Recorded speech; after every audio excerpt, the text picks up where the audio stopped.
May mga lugar talaga sa mundong ito na kahit gaano kaganda sa paningin, ay may tinatagong kasaysayan ng dilim at hiwaga.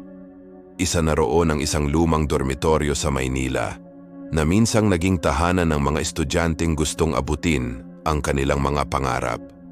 Ngunit sa bawat sulok ng gusaling iyon, may mga kwentong pilit tinatago, mga lihim na hindi lahat ay kayang pakinggan. Taong 2018 dumating sa Maynila si Liza, isang dalagang probinsyana, puno ng pangarap, simple at seryosong mag-aaral. Nakuha siya sa isang pampublikong unibersidad at sa tulong ng kaunting ipon ng kanyang mga magulang, nakahanap siya ng matitirahan, isang dormitoryong halos 50 taon na ang tanda. Pagdating niya roon, napansin agad niya ang kakaibang tahimik na paligid. Parang may bigat sa hangin. May mga nakasabit pang lumang larawan ng mga estudyante noong dekadas 80. May kalawang na ang mga doorknob at ang mga pader ay tila may mga bakas ng lumang pintura na paulit-ulit tinatakpan. Ngunit sa lahat ng iyon, isang kwarto ang tumatak agad sa isip ni Liza. Ang kwarto sa dulo ng pasilyo. Madilim, tila hindi nagagamit at may nakapaskil na karatulang, "Huwag buksan." Tinuro iyon ng matandang caretaker na si Mang Celso. "Iha, huwag mong alalahanin yan. May sira lang ang ilaw diyan, kaya di inuupahan. Dito ka sa may gitnang bahagi." Pero nang tignan ni Liza ang listahan ng mga bakante, iisa lang ang natira, ang kwarto sa dulo. "Wala na po bang iba?" tanong niya. Umiling si Mang Celso. "Iyan lang talaga, iha. Pero kung gusto mo, linisin ko muna." Ngumiti si Liza. Hindi alintana ang malamig na hangin na dumaan sa kanyang batok. Hindi niya alam. Iyon na pala ang simula ng bangungot na babago sa buhay niya. Pagpasok niya sa kwarto, may kakaibang amoy. Amoy ng lumang kahoy at kandilang natunaw. May malaking salamin sa tapat ng kama at may lumang aparador na tila hindi na nabubuksan. Sa gilid ng kama, may maliit na punit na larawan. Isang babaeng nakangiti, pero nabura na ang mukha. Kinabukasan, habang nag-aayos, may narinig siyang boses mula sa kabilang kwarto. Parang umiiyak, parang humihingi ng tulong. Pero nang kumatok siya, walang sumasagot. Tinanong niya ang iba pang nakatira, ngunit sabi nila, walang tao sa kabilang kwarto. Lumipas ang mga araw at gabi-gabi, naririnig ni Liza ang parehong tunog.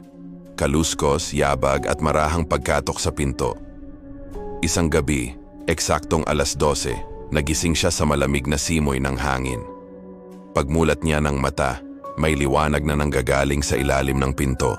Paglapit niya, may papel sa sahig, luma, marupok, at may sulat na, "Huwag kang lalabas kapag narinig mo akong tumawa."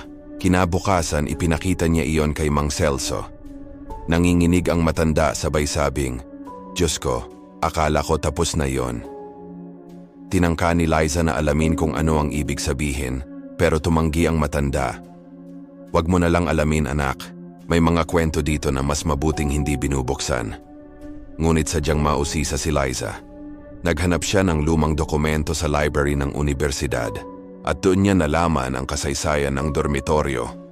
Noong dekada 80, may estudyanteng babae ron na nagngangalang Cynthia Ramirez. Maganda, matalino, ngunit misteryosong nawala isang gabi sa mismong kwarto sa dulo ng pasilyo. Ayon sa mga ulat, natagpuan siyang patay makalipas ang 3 araw, nakaharap sa salamin, nakangiti, pero walang mga mata. Mula noon, isinara ang kwarto, ngunit bawat taon may bagong residente raw na pinipilit tumira roon, at sa tuwing may tumitira, lagit-laging may nangyayaring hindi maipaliwanag. Gabi-gabi mas lalo pang lumalala ang mga nangyayari. Isang gabi, habang nag-aaral si Liza, may kumatok sa pinto, 3 beses mabagal.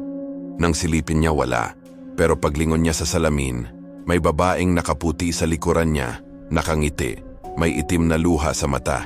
Napaatras si Liza. Ngunit sa bawat pag-atras niya, lumalapit ang anino sa salamin. Hanggang sa makarinig siya ng mahinang boses, "Salamat sa pagbalik." Kinabukasan, hindi na siya pumasok sa klase. Puno ng takot, hindi siya makatulog. Tinangka niyang umalis, ngunit bawat gabing sinusubukan niyang umuwi, laging may tumatawag sa kanya mula sa loob ng kwarto. Mahinahon, malambing, parang siya mismo ang tinatawag ng nakaraan. Sa huling gabi niya roon, nagdesisyon siyang harapin ito. Binuksan niya ang ilaw, hinarap ang salamin, at doon niya sinabi, "Sino ka ba? Ano bang kailangan mo sa akin?" Sa isang iglap nagdilim ang buong kwarto. Nagsimulang umikot ang mga papel at sa gitna ng hangin, bumuo ang imahe ng babaeng nakaputi, si Cynthia. Lumapit ito kay Liza, sabay sabing, "Hindi ako makaalis, pinalitan mo ako." At sa mismong sandaling iyon, bumagsak si Liza sa sahig. Kinabukasan natagpuan siya ni Mang Celso, nakaharap sa salamin, nakangiti, at wala na ring mga mata. Muling sinilyuhan ang kwarto. Muling tinakpan ng lumang pako ang pinto. Pero sa tuwing mag-aalas 12 ng gabi, maririnig pa rin sa dulo ng pasilyo ang boses ng dalawang babae. Sabay na bumubulong, "Huwag kang lumingon,